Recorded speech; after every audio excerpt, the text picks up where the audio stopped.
So I started doing art when I was very small, before I could talk, and I've been doing art all my life. Always knew I was going to be an artist, and decided that I wasn't going to be doing computers because my dad worked in computers. He did mainframe computers for Data General, and there was always computers in the house, and I just was not going to do that.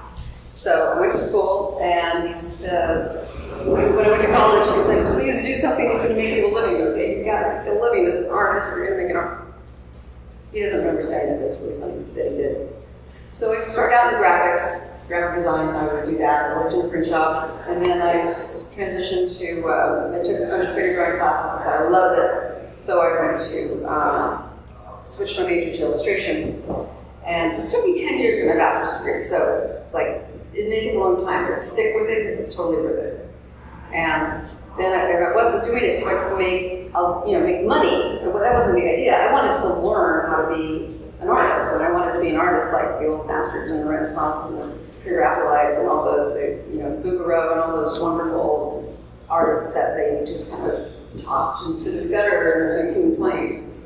And so I did find a professor that was able to teach me in the traditional figurative arts, in the old academic style of painting and drawing, which is what I loved. I didn't know what I wanted to say with my art, but I knew that I had to know how to say it first. So I learned to speak the language before I tried to write the novel. So still haven't written the novel. At any rate, it was challenging to find a professor in the 80s and 90s that was really promoting traditional skills and foundation skills and really understanding how to make good art and with solid understanding of form and space and light and mass and tone and all that stuff that people don't bother learning anymore because they think it's not important, that the computer does it all. The computer doesn't do it all because you have to control the computer.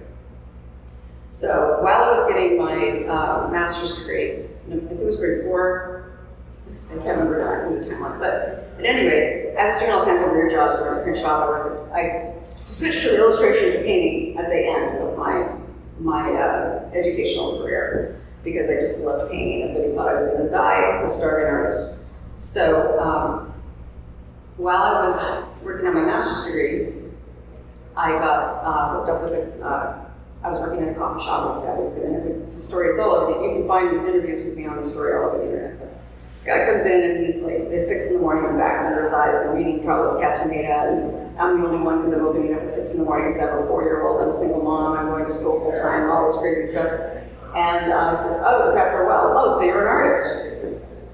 This was a painting that I actually did for my graduate exhibit. This man on the left is it's the representational of the masculine. I did triptychs of the masculine and the feminine, and this was one of the kings, and he's Hades, basically the god of the underworld. He has all this wealth, but he has, he's sad. He's got the sadness, and even though he should be happy. So I was really into iconography and mythology and symbology and all the classic tales and stories and all that stuff.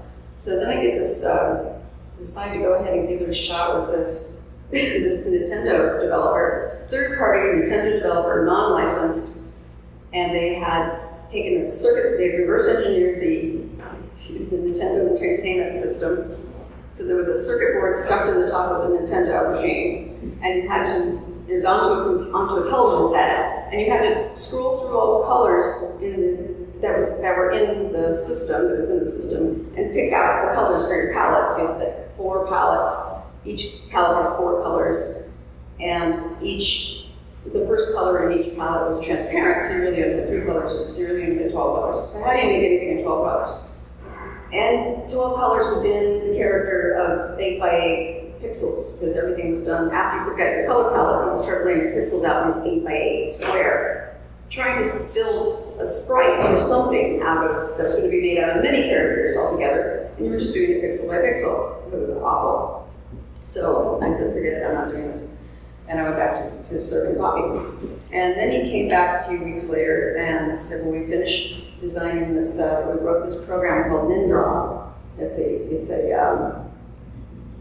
DOS, I think it was in DOS, but you guys can tell me better, I don't remember exactly.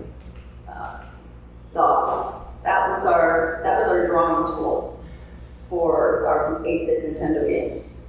It represented 256 characters, which are 8 by 8 squares of pixels, in the top layer, which would be sprites or anything in the foreground, or titles or whatever. You can see this is a title for this particular level.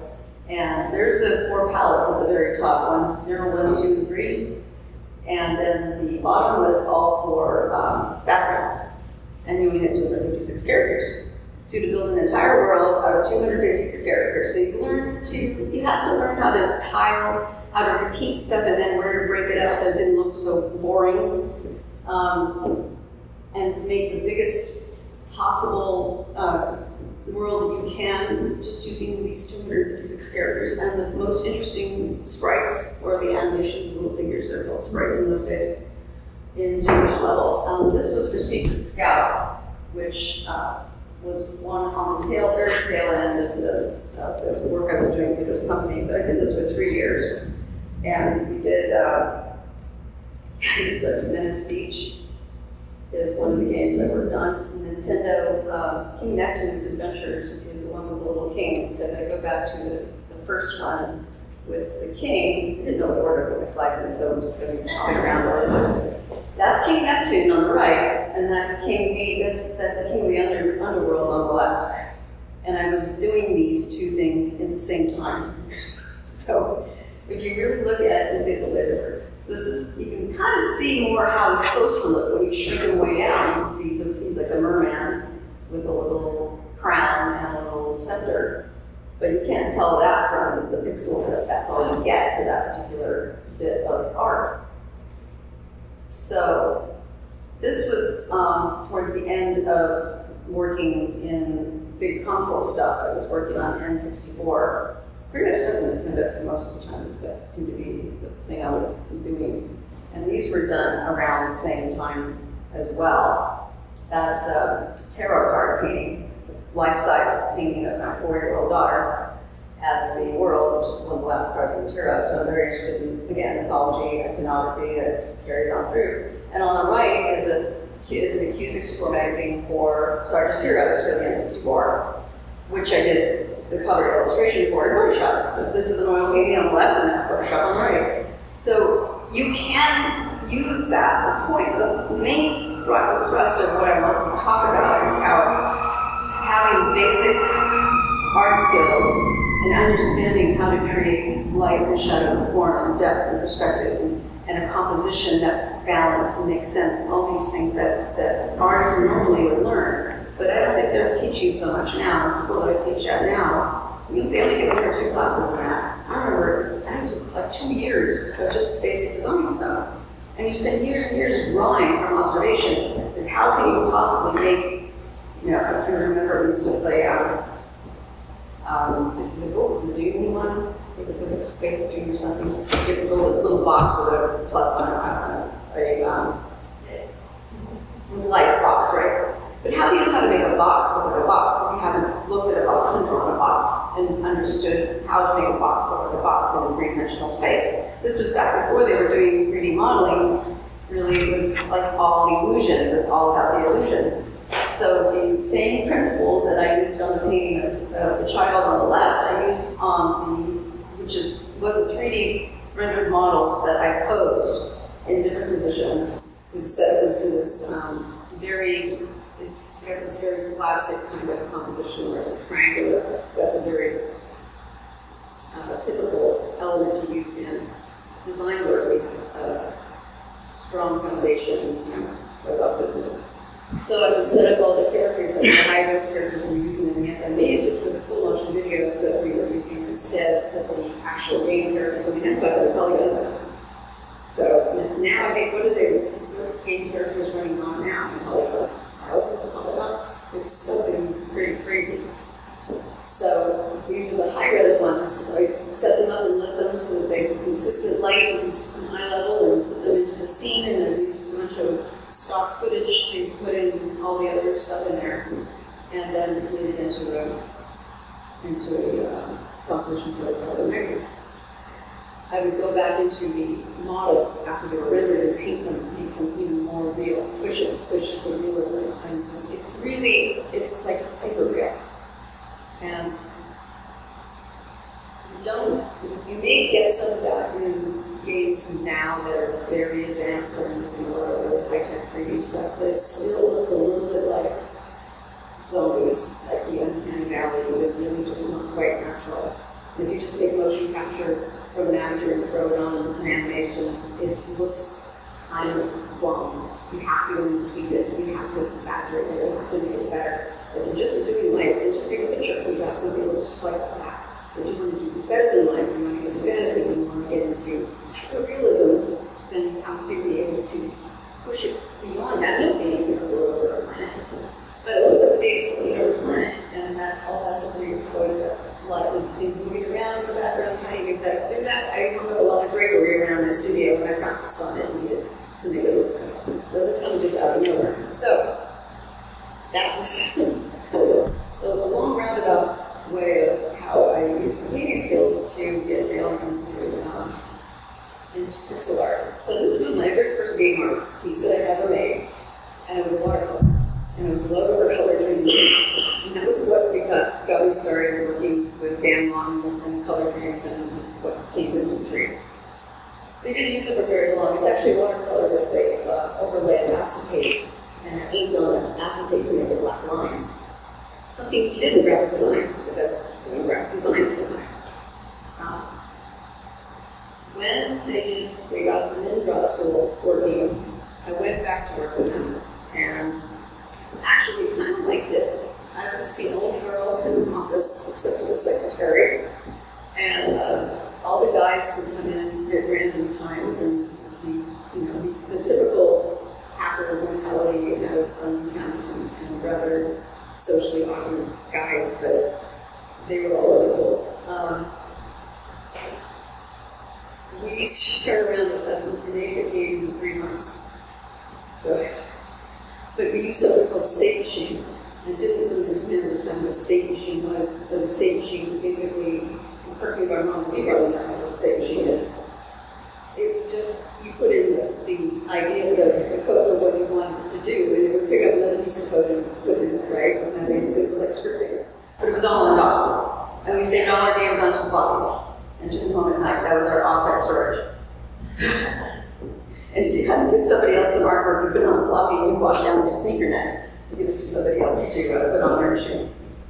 So I found it rather interesting and challenging.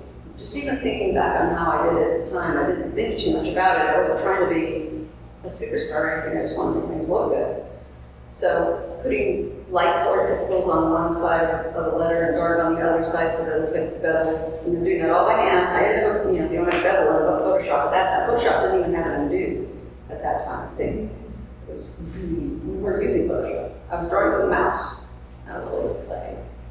So you can see very clearly all the patterning that's happening and reuse of textures just by changing the palette. So you would try to make things that would be swappable in many ways to really conserve, because we had almost no space. So we're working in this really super tight, limited environment. But we had pretty robust games, although the engineering wasn't super high. I thought the art was kind of cool. These things get terrible reviews on the internet. You can go and just look at any of the games that I worked on, and they just slash them to pieces because they are buggy and stupid, but it was fun. In fact, in that one level right there with the white brick, there was a glitch that every time the skateboarder ran over something in the scene, the screen was black, and they couldn't figure out how to fix it. So they put in a switch. I made a little animation of a switch. And if you you jump purposefully at that spot, and you flip the switch, and the lights would go out. And then you had to find the switch in the dark and put it back on. So it was a bug that became a feature. But that was the fun part of doing that kind of stuff. Little tiny teams, like 3 or 4 or 5 people at the most. The character, the skateboarding character is actually based on my son, who was the first little one that I had in games. And I was going to bring it as a big poster of him as he's 6 years old. He's playing the Nintendo, and it has the big advertisement for Wisdom Tree and all the Christian games on it and all this stuff. That was the big selling point. These were not the Christian games. When the Christian games came up here, we switched from, and the story behind that was pretty funny too, but it's not really about art. But we switched from doing non-licensed Nintendo games that were getting harder and harder to sell because Nintendo put a lot of pressure on retailers that carried them. So then they were only selling them to rental stores. And then they started to put pressure on that, so we're running out of places to sell. So we did a game called Western Exterminator, which was a game based on a bug killing company in California that was all up and down in California. We did a game for them called Exterminator, where you go around and kill bugs. And 75% of the company bought the game. That's 75% market saturation. That's brilliant, right? For marketing, that's just brilliant. We got to do this again. So we would have these what we would call boondoggles. They were late night, like 2 in the morning, barbecue out in the parking lot, talking about, oh, can we come up with ideas for games? Let's do, we can do Monty Python. No, somebody's got that one. Oh, we should do the Boy Scouts. Oh, somebody's got that too. Somebody just said, we should just do Bible games. Christians will buy anything. And everybody laughed, and they said, nah, I'm not gonna do that. And then like a month later, they go, when they were talking about doing that Bible game thing, does anybody here know anything about the Bible? So you can like design a game around the Bible. And I was like, I read the Bible. I was Catholic for a while. I'm a recovering Catholic.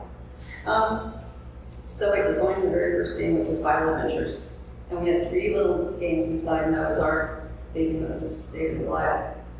And again, my iconography, my symbology just came back with my, that's what kept me going, was that I was able to do all this really super mythic, weird, symbolic, ritualized stuff, and it was great.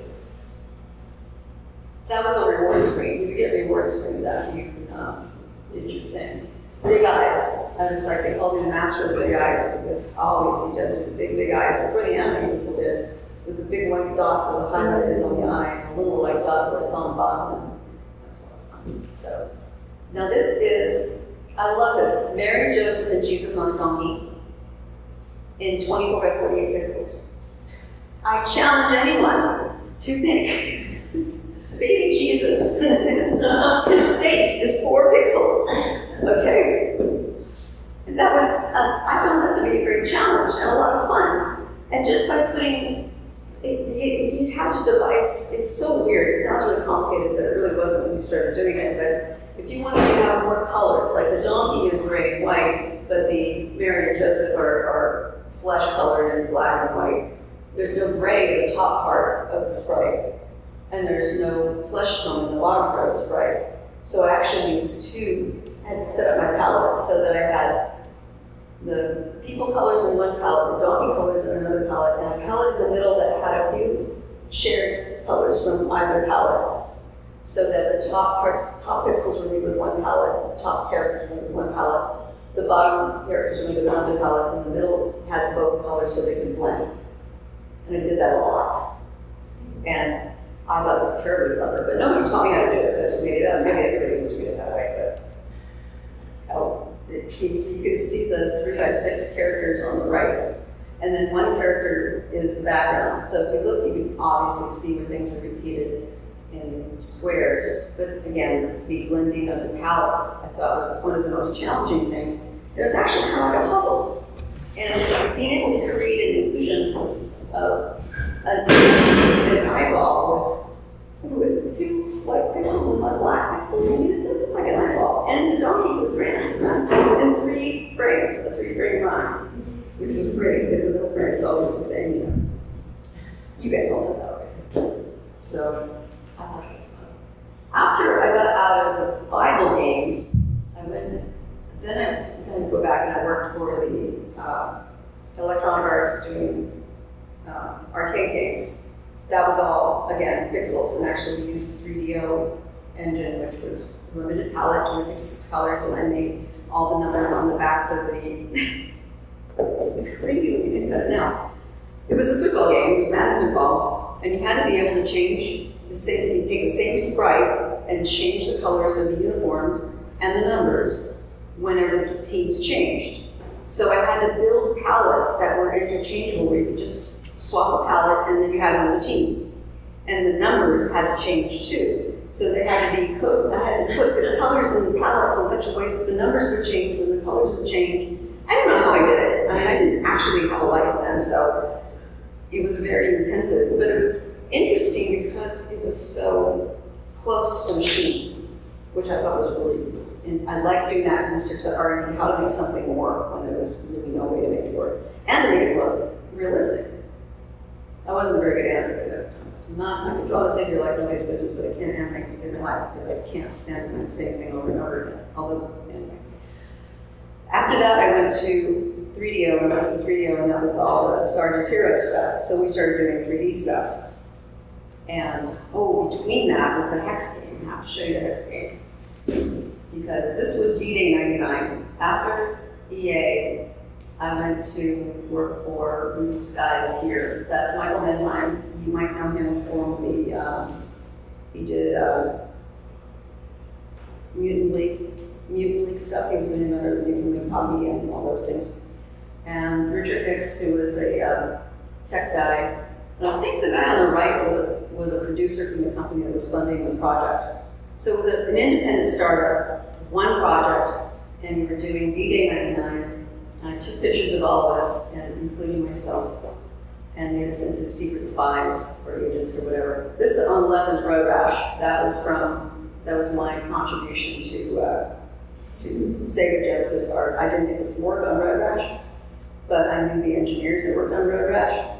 And the funny thing about that, for in engineering, is there was the lead programmer was a Harley bike rider, and the second programmer was a sport bike rider.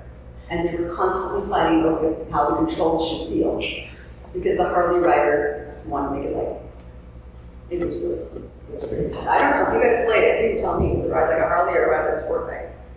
But that was like Road Rash 1, 2, 3, really early. So, those were the icons used for the characters. This is actually the sprite. I didn't do the animation on this. This is pretty much all me.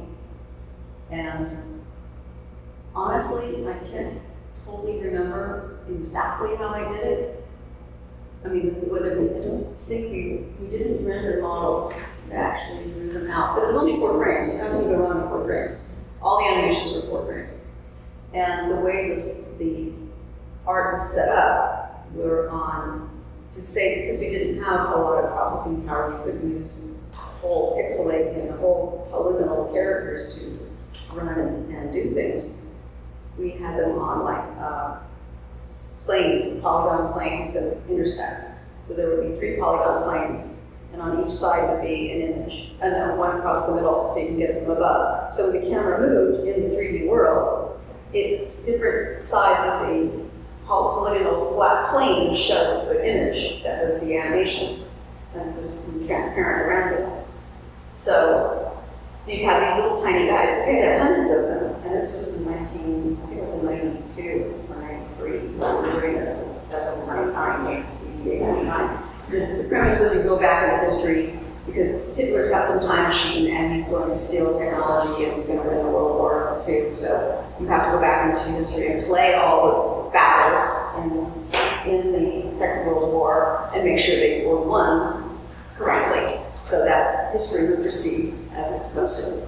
So the cool thing about that was cool with all the little characters because you could put hundreds of little 6 polygon things running around and not sacrifice speed or processing power.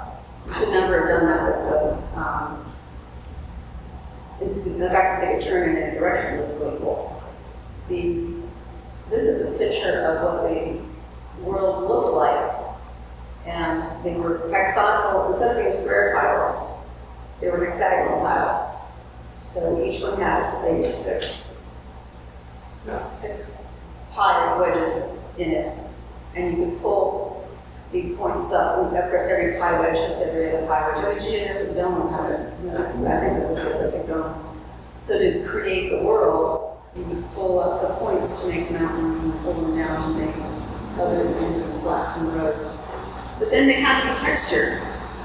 How do you make a texture big enough for a triangular polygon? Well, I did them as squares, and each square is 2 textures. So the the top was grass, obviously. And then all those textures had to, they were matched up perfectly, so they could tile and seamless kind of. Then I had transition, so I had grass and sand and water. I think that's shale, the rock that's on the beach, and then another kind of sand. And then I had to do transitions between the sand and the water, and the wet sand and dry sand and rock and everything. And so if you imagine each of those textures cut diagonally, that would be that triangular piece of the part that's stuck onto the gas. It was actually cool. I wish I asked them to see if they still had any of the technology or anything, and nobody seems to know what happened to it. But it was 3D before there was Windows, and we were doing it in DOS, and that was exciting. The cockpit actually was not rendered in 3D. I drew it. Because I could draw something, and I still can draw something much faster and better than I can render it. Then I can build it in 3D and render it. So I can do it by computer, but that wasn't as fun for me as just drawing it. So that was a pretty interesting way of using my fine art skills and also a little bit of weird kind of tech stuff that seems to have seeped into my life to do this R&D to make something really interesting. Let's see. So I love my soldiers. They're really good money to them. English and German, or American and German. So after I did that, the company went out of business. Before we got the game done, we just commented and started going everywhere to get over. Then I went to work for 3DO and did all the Artist Heroes. Less pixel art, more 3D art, and I got really good at reducing. My specialty was to reduce figures down to as few polys as possible that still look like figures. So I would go in and just really pixelate vertex by vertex, go down and take down a polygonal model, which I thought was like another challenge, like trying to fit, when we were trying to fit 256 characters into a whole world. In order to use that to make a big world, I was using the fewer polygons as possible to make as much stuff as I could, because there were still limits. They were just bigger limits. Each time they come up with a new game machine for the artists sitting, right? They say, oh, this is going to be so much better for you because you guys can even do anything you want. And they go, oh, except you can't do that. So it goes bigger and bigger and bigger, but we're still dealing with limits. And I think the final limit is actual reality. And you don't have to make that here. So. Check my notes.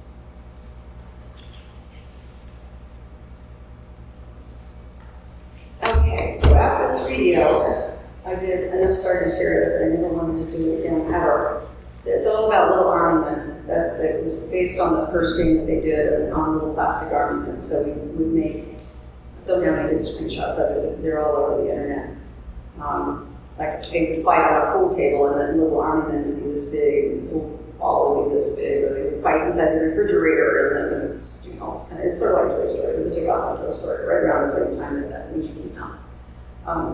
After that was all in California.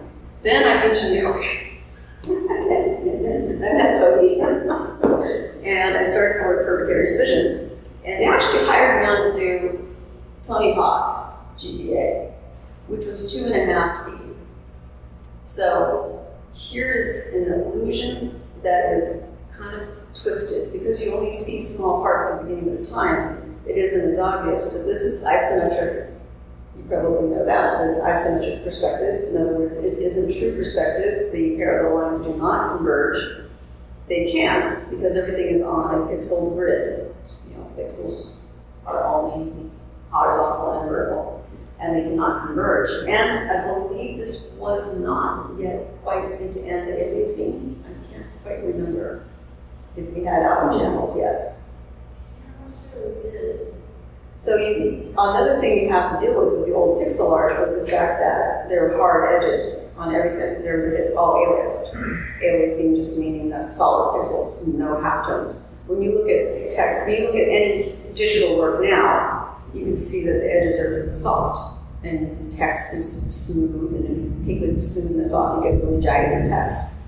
So that you had to use an alpha channel to do that, so you had to have yet another layer of data. So each channel, this is probably too technical and I only partly understand it. In most, technical is that. In a regular 8-bit image, you only have one 8-bit instead of 8 bits, right? That's all you get. Then on a 16-bit image, you get 2 of those, 2 levels of bits. On a 24-bit image, you get 3 levels of bits, and those are all the colors, and you have millions of colors.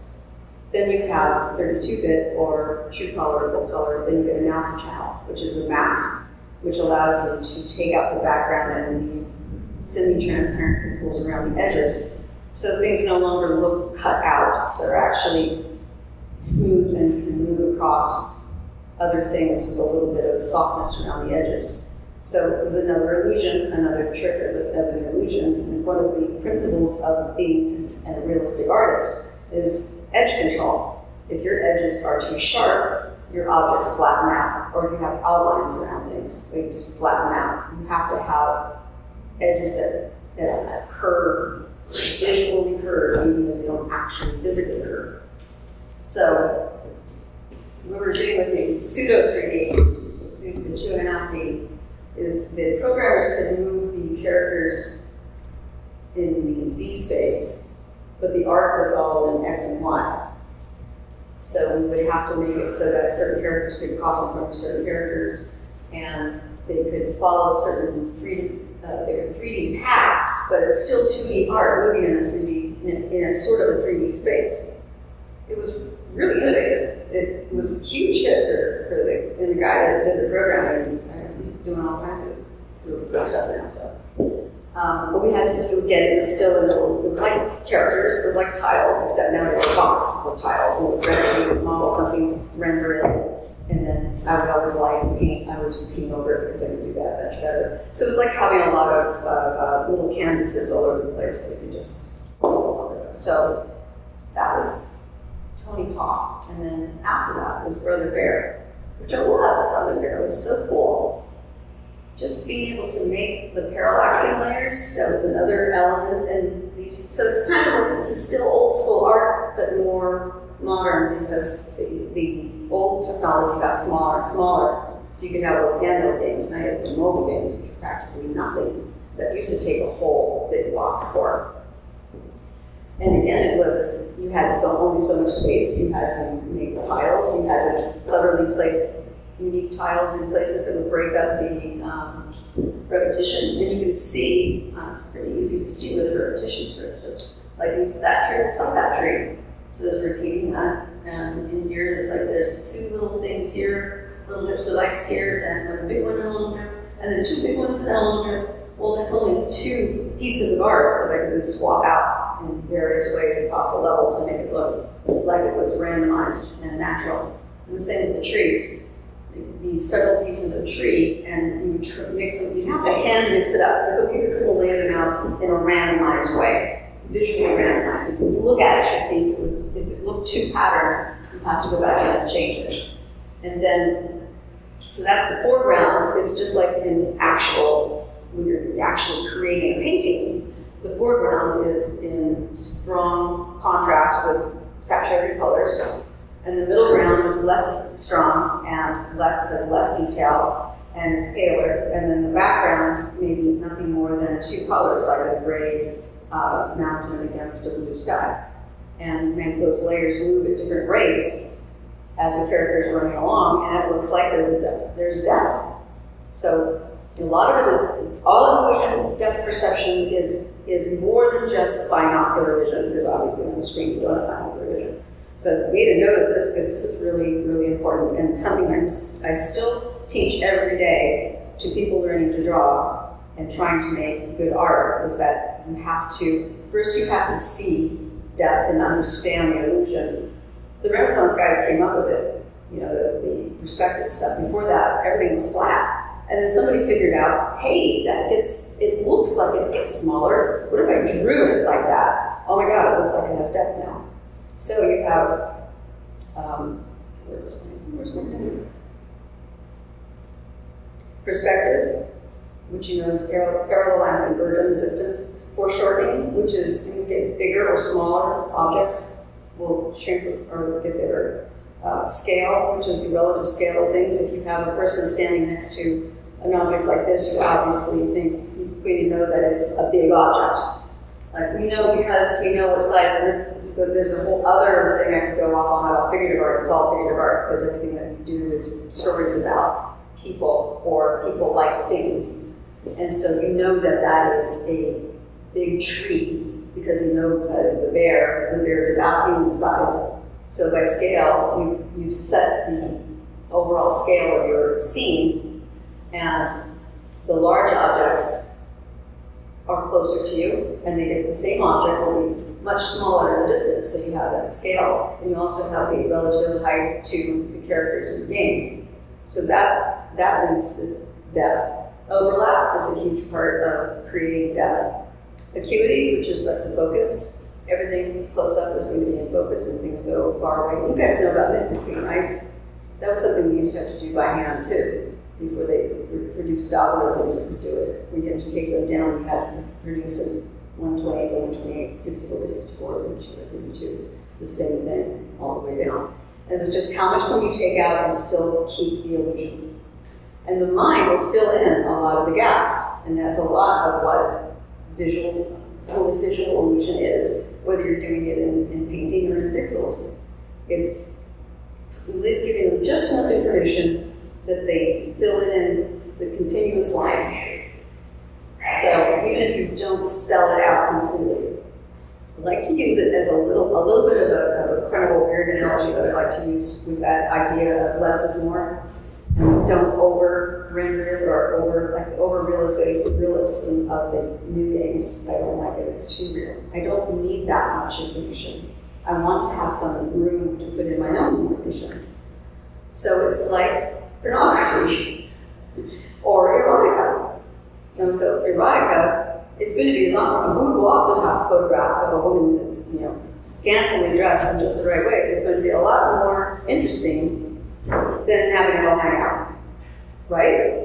I don't want all that information. It's not interesting anymore. I don't want the mystery of it. So a little bit of mystery and a little bit of letting the world, letting your eye fill in, letting people fill in for themselves what they want to see, is a big part of creating believable art. And then the believable art leads to suspension of disbelief, which leads to total immersion in the experience. Whew. I think that's about it. Then I switched out of games and started doing teaching because I really feel that these skills that I learned painting were critical to my being able to develop art that was good, that was acceptable. Now people go into, it's like they take out all the bottom levels. As a journeyman, you would learn. If you were in the animation industry, you would start out in the mailroom or something, and then maybe you would get to do in between. You would spend a lot of time doing in between, and you would get better and better because by practice, you have to practice. Because drawing is a skill, just like any kind of athletics or music or anything that takes time to build up the ability to do it. Then you could maybe get to be a keyframer on minor scenes, and then maybe you get to be a keyframer on major student scenes, and then maybe you get to be a character designer. That takes you like 20 years.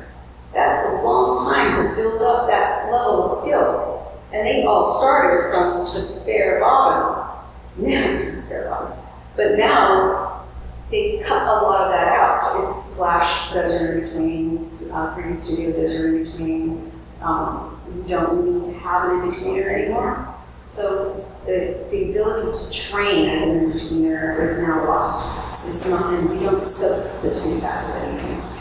And they're thinking they try to train people academically to leapfrog over the original skills that you would have to learn step by step on the job, as a process. And I think this isn't successful. And a lot of people get disappointed and they can't do what they want to do because they're not trained up in the top. Another analogy I like to use is you can make a cake from a box. And I can give a student a tutorial from Photoshop, and they can do the steps in the tutorial, and they get the results that they expect, but they can't apply that to anything else because they don't know what the steps mean or why they did that. It's like you make a cake from a recipe. Cake from a box is even easier than cake from a recipe. You follow it exactly, it'll turn out. But you can't make the changes that turn into something unique because you don't know what things do. So it's really important to me that people that I'm training know why things do what they do. You know, like why lines converge in distance. That's why you see perspective. So you understand that, and you can take that and then you can be creative because now you've got the language. And it really is learn the rules before you break them. Because if you're just doing it because you don't know any better, you can't be fully creative with that. And so, anyway, that's really all I've got to say about this slide. Any questions or anything? I said I could write a novel about it. I think it would be really cool to do a history of all the, and I do have some really great links. There's a place called the History. They're archiving really old art and all the, not just the games, because there's plenty of people who archive the games, but all the assets and the technology that was used to make the games. And I'll post this link up. It's gamehistory.org, and it's a museum.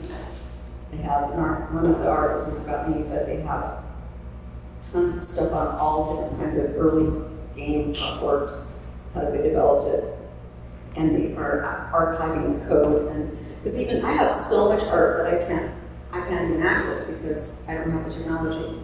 The technology's dead. But in the strong museum play in Rochester is doing similar ways, so they actually have systems they preserve and to go play the game there. cool. That's 4 hours place. I mean, you can actually find these. Some of the stuff that I've lost is because it was stored on media that isn't used anymore. Well, so what they're trying to do is preserve machines at those different snapshots. Oh, maybe they don't have a zip drive then. Yeah. We should donate it to them. It's very Tell cool. me what it is. So.